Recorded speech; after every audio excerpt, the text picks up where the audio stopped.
Great. So we're off to a good start then. Thank you so much, everyone, for joining us this afternoon. I hope you are safe and healthy wherever you are and taking good care of yourselves and your loved ones. Thank you so much for taking some time to join us today for this webinar in our Museum Collections webinar series.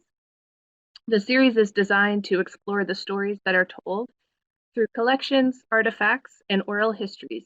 We've been speaking with curators and other specialists to understand how they decide what gets communicated through their collections.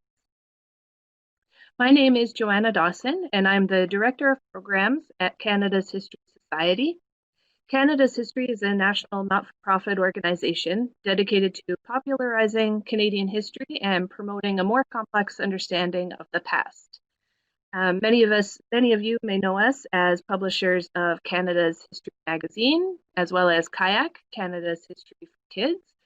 We also administer the Governor General's History Awards and several youth recognition programs, including Young Citizens, the national program for heritage fairs. If you're interested in learning more about Canada's History Society and exploring some of our online content and initiatives, please feel free to visit us at canadashistory.ca. So we have a great presentation today. I'm really excited to be joined by Andréa Shaulis, curator at the Montreal Holocaust Museum. This webinar will present how the museum's collections of objects and testimonies are carefully curated to highlight the compelling stories it preserves.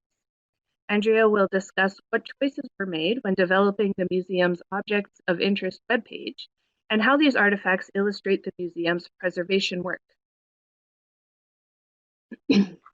As curator at the Montreal Holocaust Museum, Andréa has been responsible for its collection since 2016. She first joined the museum as a docent in 2009 and has an extensive knowledge of its collection and permanent exhibit. Her work with the collection enables her to build relationships with donors and preserve family histories. She's particularly interested in the unique individual stories within the collection, as well as the lesser-known histories, such as those of Jewish refugees interned in Canada during the war, or of the political activism of Holocaust survivors in their adoptive country. So at this time, I would like to pass it over to Andréa to begin her presentation.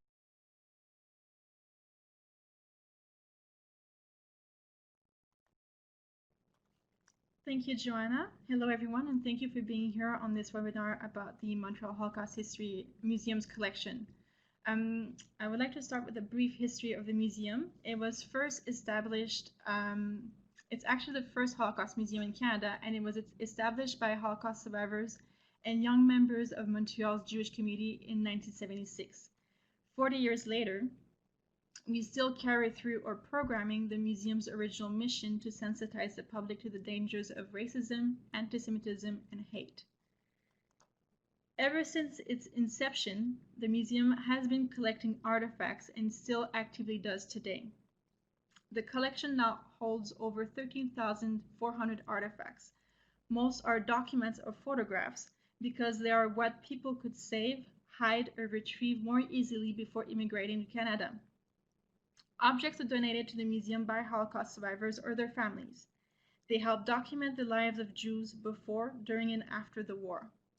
The museum also holds close to 850 testimonies of Holocaust survivors, the largest collection in the country. At the museum, we deal with difficult subjects, and that has an impact on the way we work and the decisions we make. Difficult subjects can trigger strong reactions or emotions and confront museum professionals and visitors to challenging ethical questions or dilemmas. The museum's approach is to tell full, complete, personal stories and to humanize victims and individual trajectories. We, however, do not put the focus on the perpetrators in an effort not to glorify their actions. This approach to difficult subjects is reflected in the way we drafted the Objects of Interest project on the website. In 2016, we decided to take advantage of the remodeling of the website to create a gallery to showcase 100 ambassador artifacts from the collection. Because we do not have a secure temporary exhibit space, we are limited to the permanent exhibit to display artifacts to the public. We decided to use this opportunity created by the new website to virtually display a number of artifacts that had not yet been shown to the public, as well as artifacts that had been acquired in recent years. The format of the gallery was chosen to be aesthetically appealing and to organize the artifacts under thematic categories, which are camps, Canadian internment camps, contribution to Canada, deportation, escape, ghettos, hiding, liberation, life before the war, objects of memory, persecutions, pogrom, post-war, religion, rescuers, and resistance. The themes were chosen to display experiences and trajectories we wish to put forward. The choices of categories proved challenging as we tried to encompass the full scope of experiences lived, while meeting at the same time the public's expectation of what it wants to learn about. Most artifacts could actually belong to more than one category because they represent to themselves different experiences. To make it easier for people to navigate the website, only one category was given to each artifact, meaning we had to select the theme it was the strongest representation of. We also created some redundancy at times by adding subcategories. For example, hiding and rescuing are two forms of resistance. Even if there is a resistance category, we added hiding and rescuing as categories because of the uniqueness of these experiences and their importance within our collection. Artifacts are linked together with others of the same category, as well as to survivor testimonies. Our oral history collection also has its own gallery on our website, and the testimonies are also categorized according to the same themes as the artifacts. Testimonies and artifacts that represent similar experiences are linked together on both galleries. Objects carry their own layers of history and nuances. They are material traces of experiences that cannot be found in books. I will now present a selection of ambassador artifacts that shows the relationship we have with history, starting with what might seem like a more generic artifact and ending with a more intimate one. I will discuss the work we do in an effort to bring the different layers of history to life. Starting with this first artifact, which is a model of radio DKE-38, an artifact that at first glance seems neutral, but by properly curating it, we can give it a lot of dimension. It was produced during the Nazi regime to broadcast Nazi propaganda in German households. The personal story of its original owners is unknown. We prefer sharing personal stories whenever possible because they add a lot of depth and dimension to history and allows visitors to relate to them more easily. However, this piece allows us to speak of the Nazi regime without actually glorifying it. It is a good example of the level of control the Nazis forced on their citizens at a very intimate level. It's a strong example of how policies can affect us in our daily lives. One might think the museum is not interested in acquiring objects like this one, but we are, because they're essential to give the most accurate portrayal of the era as possible. This photograph was taken by the American Army in April 1945 and shows a group of boys escorted out of the Buchenwald concentration camp by American soldiers. It's an Army issue photo taken to document the work of soldiers during liberation. It's another example of an artifact for which we do not have a personal story. However, through the work of documenting artifacts and collecting oral history testimonies, we were able to identify two of the boys, Stanley Weinstein and Louis Miller. The two boys immigrated to Montreal after the war and recorded their story. During the recording, they identified themselves on the photo.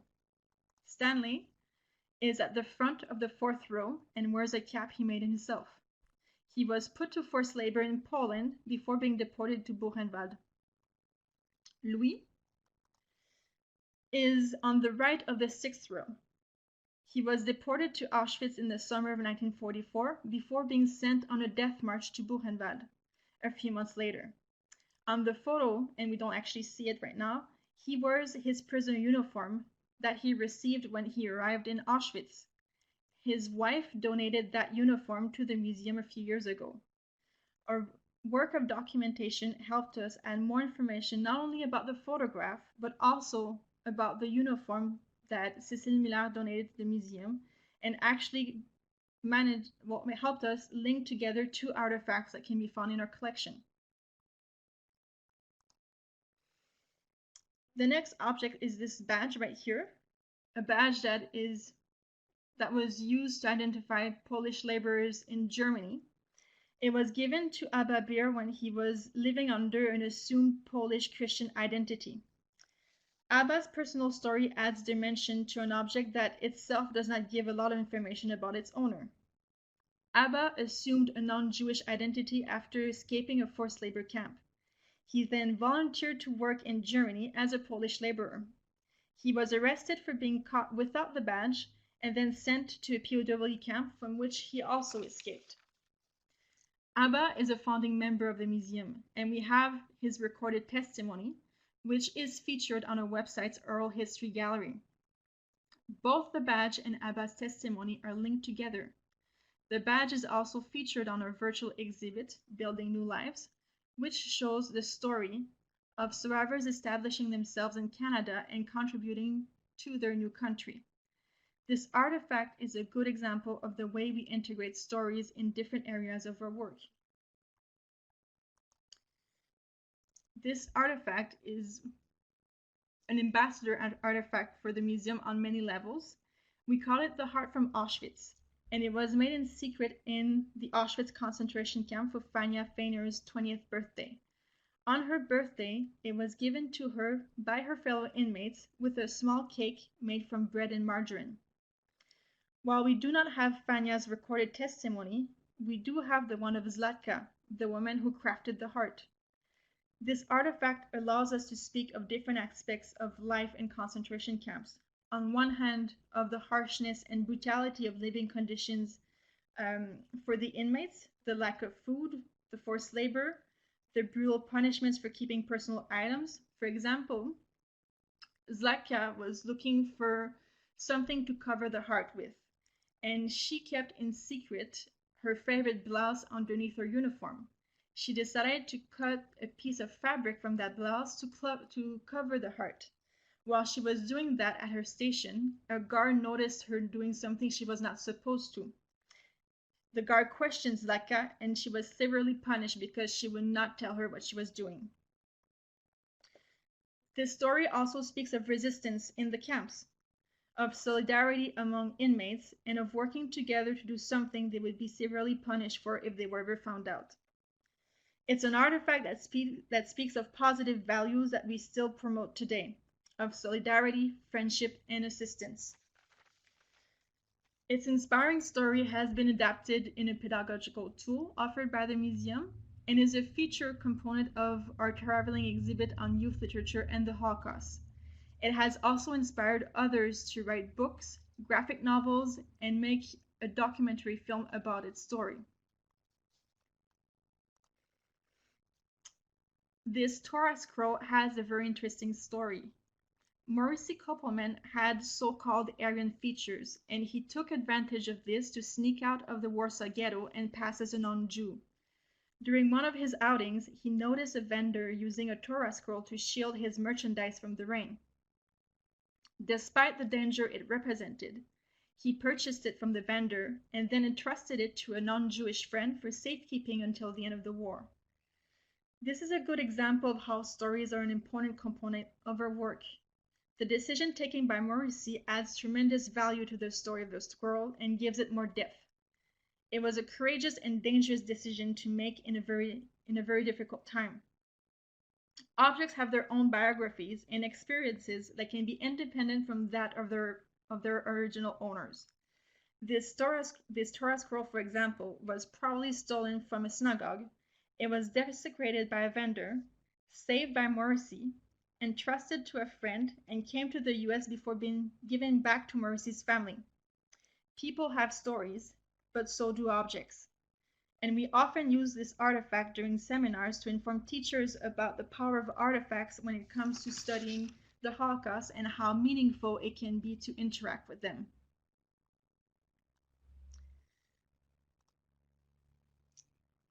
The last artifact that I'm presenting today is this photograph here, which is a very intimate photograph that speaks for itself.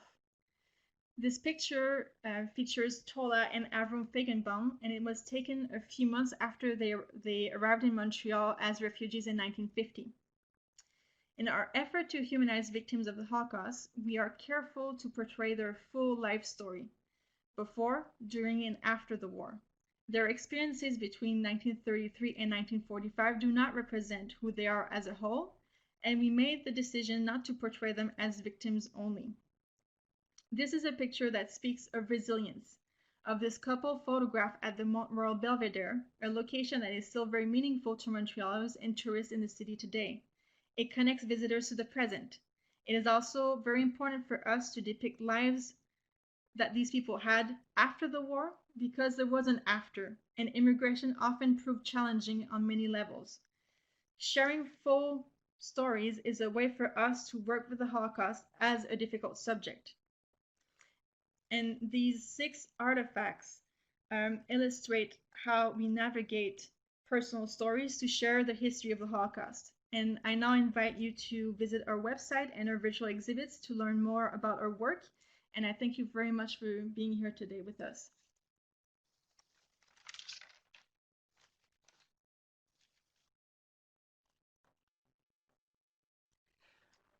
Thank you so much, Andrea. That was really interesting, and I just really appreciated the way that the museum and you were so thoughtful about the objects and the stories and people that they represent. I don't really have any questions, but would just sort of like you to tell me about more objects because it's so fascinating.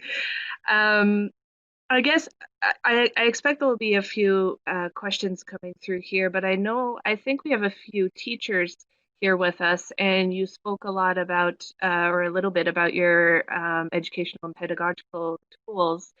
I wonder if maybe if you could describe some strategies you might offer or advice to teachers who want to bring in objects, with, whether physically or virtually, in teaching this topic to their students. I really liked how you talked about portraying victims as a whole, before and after the Holocaust. Are there other approaches like that you might recommend to teachers as they approach this topic with their students through objects? Yes, I will do my best to answer that. My colleagues in the education department are much better expert at this as I am, but we actually have a whole section on our website explaining how to teach about the Holocaust, whether it's for elementary school students or high school students. But focusing on personal life stories is one of the good ways to do it, because it helps relate to the story and brings them to a more understandable level for students. And on the website, we also have actually a little sheet to analyze artifacts and oral history testimonies. So it guides students through a process of understanding the artifacts by understanding the context in which they were made, the dates. Looking at the materials of an object also tells a lot about them. For example, the heart from Auschwitz, it was made from materials stolen in the camp. So it was made from paper stolen from one of the offices, probably.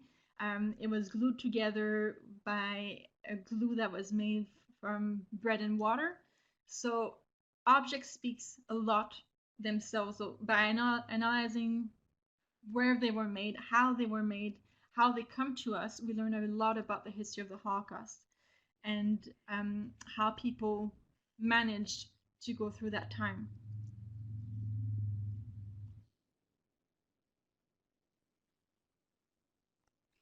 Great, thank you. And I wonder, how are your, oh, okay, there's a question here we can get to first. Melanie asks, with artifacts from the Holocaust, there's something so powerful about seeing them in real life.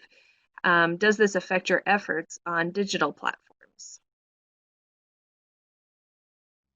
Well, of course it does, because there's nothing like being in close connection with an artifact, especially artifacts that have been through so much. And for example, the TORAH scroll, you don't actually see it on the photograph, but when you're up close to it, you can see that it's wrinkled, that it has a lot of textures, because it is a piece of parchment that has gone through like tremendous events in its life.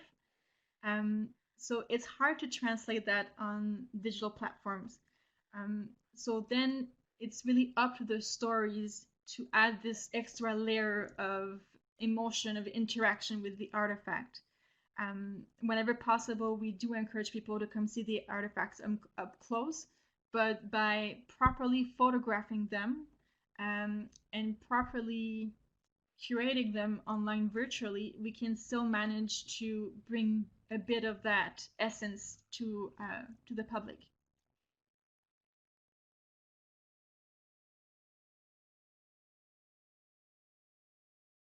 Yeah, that's a good point. Um, I always think it's so important. I just love whenever I go to a museum, I love having an interpreter or even a curator there because, like you say, the objects have so much to say, much more than you can type on the little descriptive panels sometimes. Um, but it sounds the digital work sounds great too. There's a few more questions coming in here. I was just wondering, what are sort of your contemporary, like your current collection practices, or I guess your collection practices as they relate to more contemporary items, or are there any objects sort of from the next generation of descendants of survivors or anything like that? Well, we're a small museum with a small storage space, so our policy is quite fixed in terms of what we can acquire. And right now, it is still an important time of collection with Holocaust survivors. We unfortunately live in the last years where we can still be in close contact with Holocaust survivors themselves. So for now, our policy is still to collect artifacts that speak of the stories of these people before and during the Holocaust and their immigration process to Canada. Eventually, we might open the collection to other types of objects relating to their descendants, but right now it's not a possibility that we have, and we still actively collect a lot of artifacts from the 1930, 1950 era.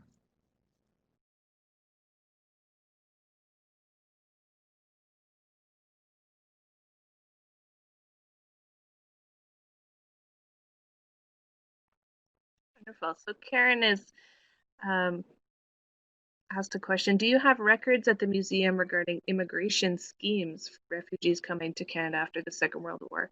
I ask because my great aunt lived through the Holodomor and the Holocaust, and the story is she came to Canada with a church group sometime after 1945 and 49 when she married here. She's 92 and will not and never has answered my questions to her. She refuses.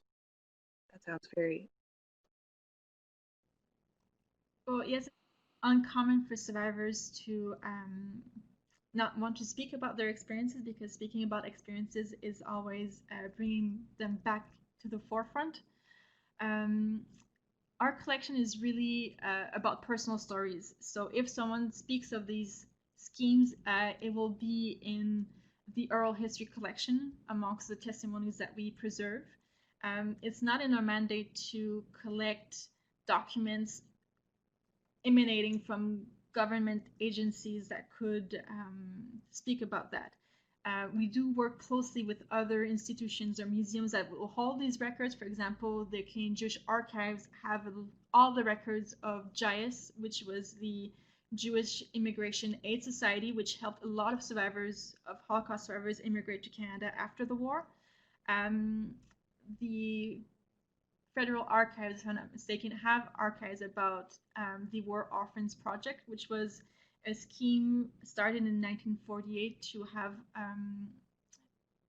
war orphans, whether they were Jewish or not, come to Canada. But it helped over 1,100 Jewish boys immigrate to Canada. And if not, the museum at Pier 21 in Halifax, the Canadian Museum of Immigration, has a lot of records of ships and of immigration records to the country.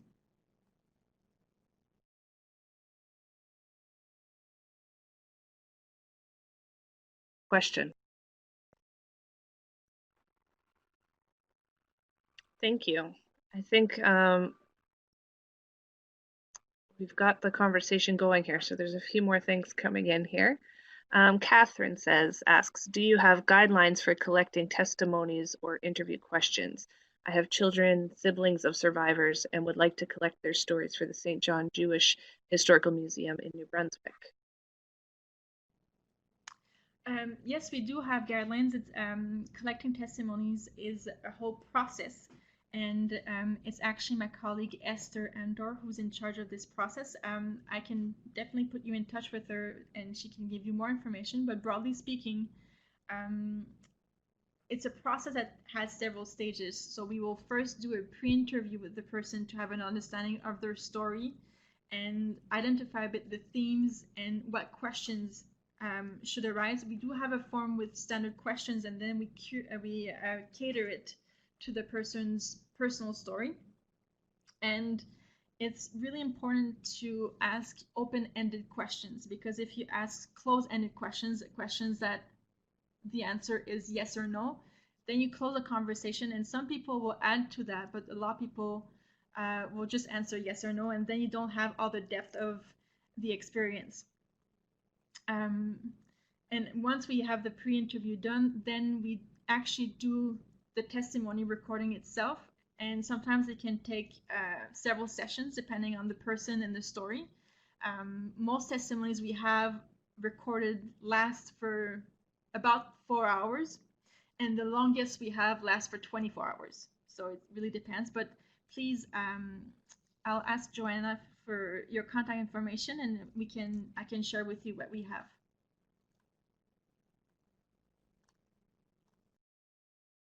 That's very kind of you. Absolutely. Thank you. And Alyssa is wondering if you've noticed an increase in online traffic or new behaviors with your virtual exhibitions and collections as a result of our social distancing measures as a result of the COVID pandemic right now. This is an interesting question. Yes, we did notice an increased traffic at the beginning of the lockdown, but as the measures still span, this has sort of reduced it a little bit. Right now, our online presence is really the only way for us to exist, because the museum is closed for the public for we actually don't know when the museum will be able to open. The government still hasn't given us any indication about when we will be able to open. So we keep trying to engage our audiences virtually, whether with redirecting them with our virtual exhibits, or also being very active on social media, and also partnering with education groups or classes to engage in classroom directly.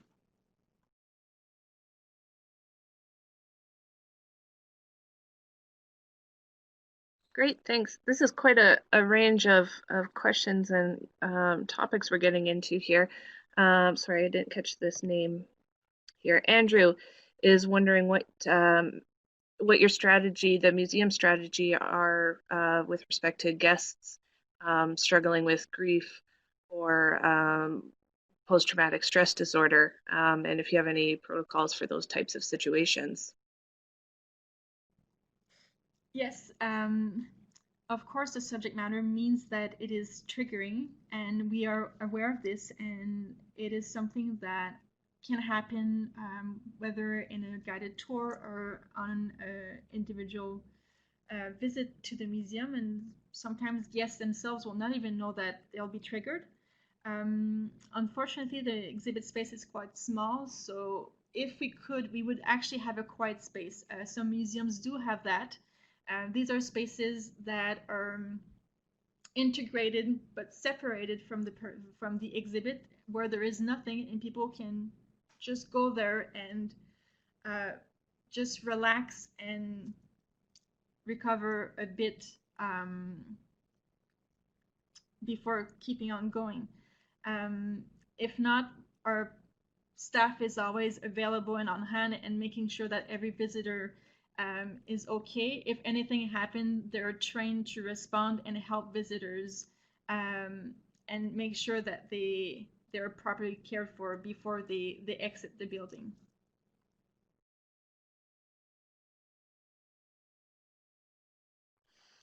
And going back a little bit on collections, Lynn is wondering, how do your criteria for selection of objects to be included in an exhibition change if it's meant for children, or does it change?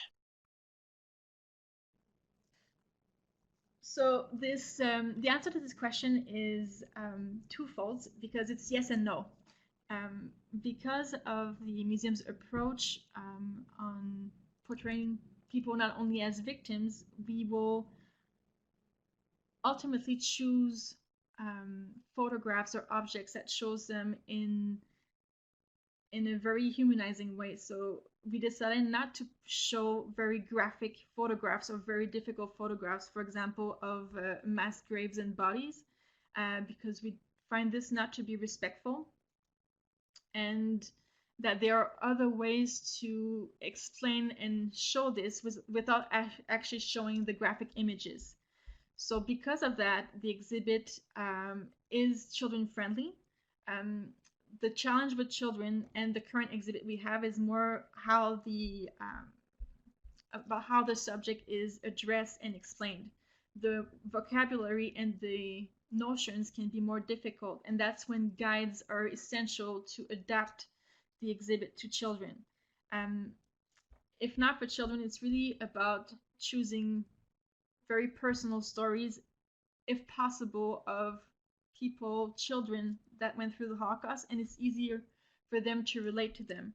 There are many ways to teach or explain what the Holocaust is to children without actually having to go to the full graphic length of the stories, and still make them understand the process and how something like that can happen.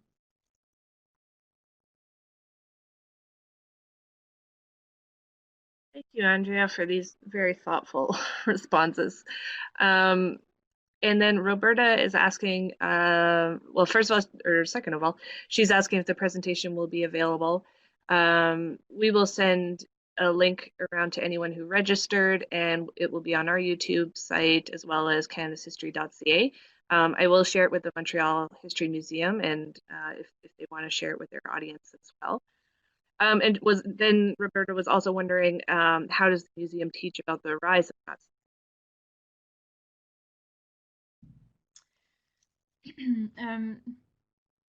So it's a very complicated question, because it's not an easy process to teach about, but we go with the steps and how the Nazis came to power gradually. They eventually, yes, seized power, but it's not something that happened from one day to the next, and there's a whole context that explains how this was possible and how it was let happen, basically. So we mostly teach it also through our survivors' stories about how this change in policy and government in Germany had an impact in their lives. How, as soon as the Nazis took power, they opened the first concentration camps and slowly but firmly implemented measures against the Jews. So our focus is not to explain Nazism as much as the Holocaust, but both are essential to understand each other at the same time.